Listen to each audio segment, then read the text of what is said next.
हम यहाँ मिलने आए थे। वैसे तो राजनीतिक भाषा में इसको शिष्टाचार मुलाकात कहते हैं, लेकिन मैं व्यक्तिगत तौर पे समझता हूँ कि ये हमारा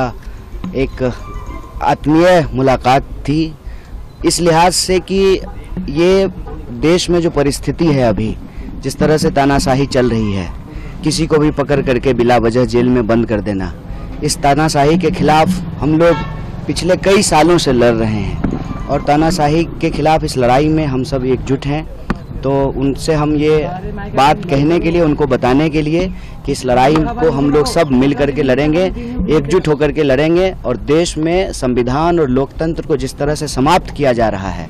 इसको हम लोग बचाएंगे, संविधान को भी, देश को भी, और इस तानाशाही को ख़त्म करेंगे। चुनाव को लेकर कोई बातचीत हुई, कैंपेन को लेकर खासतौर पे, क्योंकि वो 4 सीटों पे चुनाव प्रचार कर रही है, क्या आपने डिमांड की कि हमारी सीट पे भी आए? क्योंकि नहीं, 4 सीट पे हम चुनाव नहीं लड़ रहे हैं, हम 543 सीट पे चुनाव लड़ रहे हैं।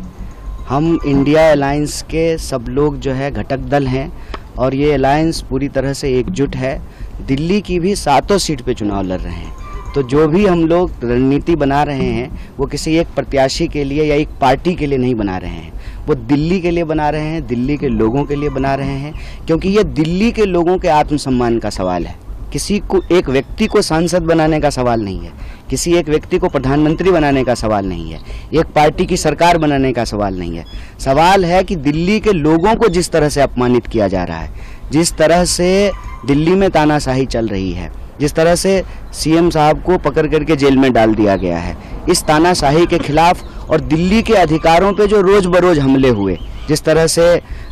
सुप्रीम कोर्ट के डिसीजन को ऑर्डिनेंस के तहत बदला गया, जिस तरीके से बार बार विकास के कार्यों को अटकाने की कोशिश की जाती है एडमिनिस्ट्रेटिव तरीके से, और अंततः कई नेताओं को पकड़ करके चुनाव के बीच में जो जेल में डाला गया है, मैं समझता हूं कि ये दिल्ली के लोगों को अपमानित किया जा रहा है। तो दिल्ली में जो लोकसभा का चुनाव हो रहा है, ये दिल्ली के आम लोगों के आत्मसम्मान की लड़ाई है और दिल्ली के ऊपर जो तानाशाही थोपी जा रही है, देश के ऊपर जो तानाशाही थोपी जा रही है, उस तानाशाही के खिलाफ दिल्ली के लोग एकजुट रहें, एक साथ रहें और हम सभी सीटों पर, 7 सीटों पर मिल करके लड़ रहे हैं और मिलकर रणनीति बना रहे हैं। अच्छा, कांग्रेस में भी फूट है आपके नाम को लेकर, लवली छोड़ देते हैं, खत लिखते हैं, आपका नाम भी का भी जिक्र करते हैं, तो इसे आप किस तरीके से देखते हैं? क्योंकि चुनाव के दौरान ये होना तो क्या नुकसान होगा या फिर किस वजह से आप मान रहे हैं? अव्वल तो जो है वो पत्र मुझे नहीं मिला है, अव्वल वो पत्र तो मुझे नहीं मिला है, ना मैंने वो पत्र पढ़ा है। और आपको मालूम है कि देश भर में बीजेपी जो कर रही है वो ज़्यादा खतरनाक है। रादर देन कांग्रेस के किसी पार्टी के नेता ने इस्तीफा दे दिया, उससे ज़्यादा खतरनाक चीज़ें देश में हो रही है। हमने देखा कि सूरत में क्या हुआ,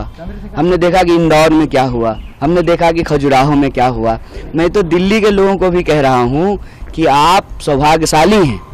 आपके पास मौका है कि आप वोट दे पा रहे हैं, आपके प्रत्याशी टिके हुए हैं, तो आप वोट दीजिए, क्योंकि आपको जो ये वोट देने का अधिकार मिला है ये आपके पास रहेगा कि नहीं रहेगा, पूरे देश की सूरत जो है वो सूरत जैसी बन जाएगी, इस पर विचार करना चाहिए और इस पर चर्चा करना चाहिए। चुनाव के दौरान पार्टी के भीतर प्रत्याशी को लेकर के या किसी नेता का इस्तीफा होना ये कोई नई बात नहीं है। नई बात ये है कि प्रत्याशियों को डरा के धमका के बिठा देना, प्रत्याशियों को अपने साथ मिला लेना और चुनाव ही नहीं होने देना, ये ज़्यादा खतरनाक बात है। नॉमिनेशन फाइल कर रहे हैं अपना? अभी तारीख तय नहीं है, तारीख तय होगी तो आप लोगों को सूचित करेंगे।